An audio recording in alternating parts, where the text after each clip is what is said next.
আসসালামু আলাইকুম ভিউয়ার্স, আমি ফাতেমা। আজকে আবার চলে এলাম নতুন আরেকটি ব্লগ ভিডিও নিয়ে। আমি আজকে আপনাদেরকে এমন একটা জায়গায় নিয়ে যাব যেখানে গেলে মনে হবে মুক্ত পাখির মতো ডানা মেলে উড়ে বেড়াতে, মনে হবে স্বপ্নের কোনো রাজ্যে হারিয়ে গেছেন। ভিউয়ার্স, আপনারা এত সময় নিশ্চয়ই বুঝতে পেরেছেন আমরা আজকে কোথায় এসেছি। জি ভিউয়ার্স, আপনারা ঠিকই ধরেছেন, আমরা আজকে আছি হাতিরঝিল লেকে।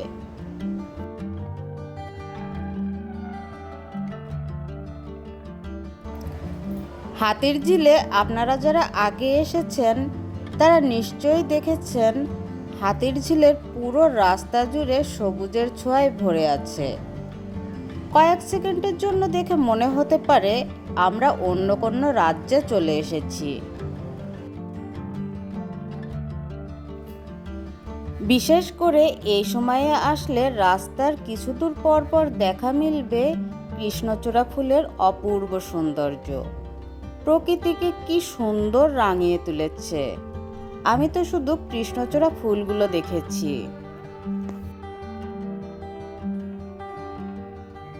আমরা এখন উপরের রাস্তা দিয়ে যেয়ে পুরো ঝিলটি একবার চক্কর দিব, এরপরে নিচের ব্রিজে যাব।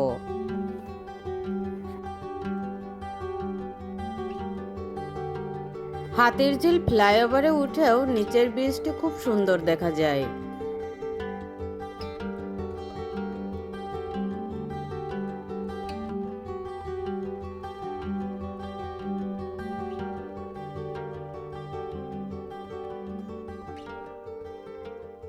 ডান পাশে লেকের উপরে যে ব্রিজটি দেখা যাচ্ছে, আমার কাছে ব্রিজটি খুবই ভালো লেগেছে।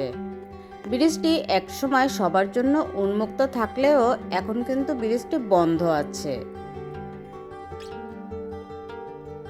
কথিত আছে যে ভাওয়াল রাজ্যের হাতিরঝিল সহ তেজগাঁও এলাকায় অনেক ভূসম্পত্তি ছিল। এস্টেটের হাতির পাল এখানকার ঝিলে গোসল করতে বা পানি খেতে বিচরণ করত বলে কালের পরিক্রমায় এর নাম হাতিরঝিল হয়।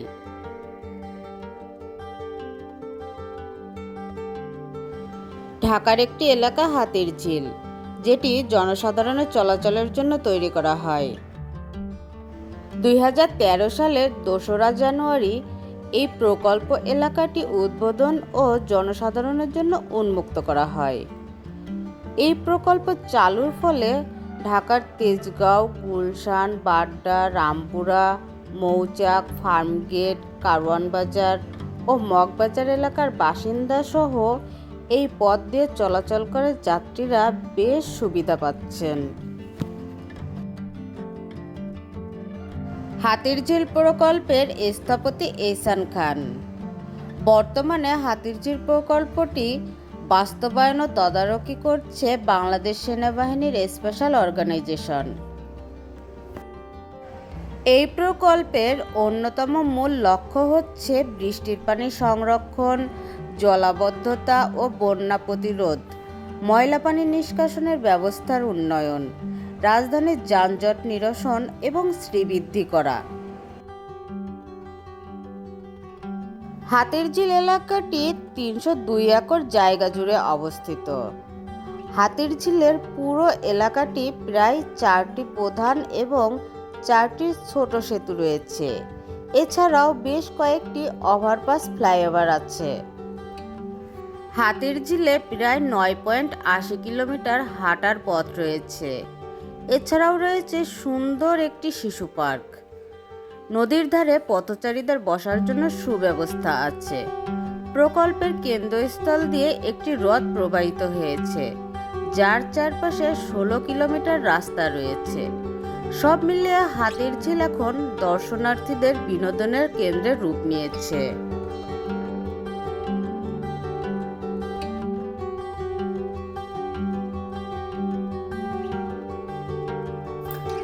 আমরা এখন হাতিরঝিলের মাঝের ব্রিজে আছি। বিকাল হলেই হাতিরঝিলে দর্শনার্থীদের সমাগম শুরু হয়, আর এভাবেই দর্শনার্থীরা বেশ রাত পর্যন্ত এখানে অনেকটা সময় কাটায়।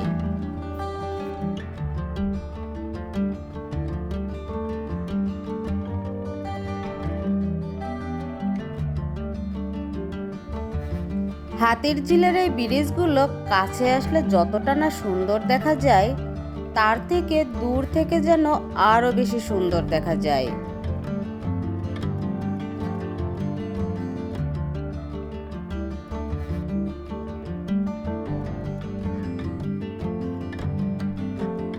সপ্তাহের অন্যান্য দিনের তুলনায় ছুটির দিনগুলোতে এখানে দর্শনার্থীদের সমাগম চোখে পড়ার মতো।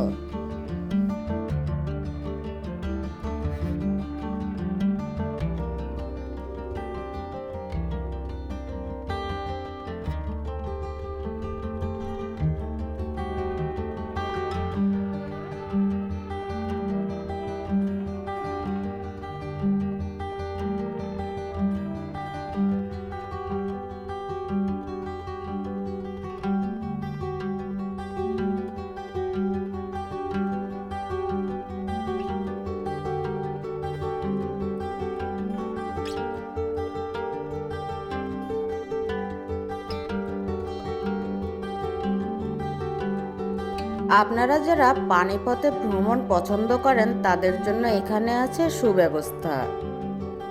পুরো লেকের এ মাথা থেকে ও মাথা পর্যন্ত আপনারা বোটে করে ঘুরতে পারবেন।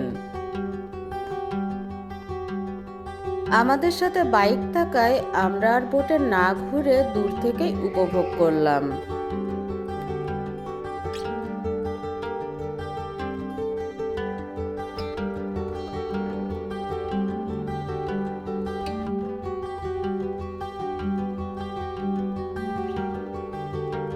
ভিউয়ার্স, আমার চ্যানেলের ভিডিওগুলো আপনাদের কাছে কেমন লাগে সেটি অবশ্যই আমাকে কমেন্ট করে জানাবেন।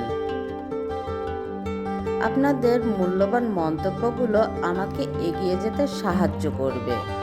আপনারা যদি মনে করেন আমার ভিডিওগুলো আপনাদের কাছে ভালো লেগেছে, তাহলে চ্যানেলটি সাবস্ক্রাইব করে আমাকে সাপোর্ট করবেন।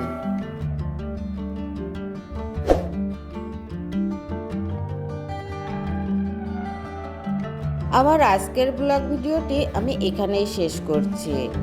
আবার দেখা হবে নতুন কোনো ভিডিও নিয়ে।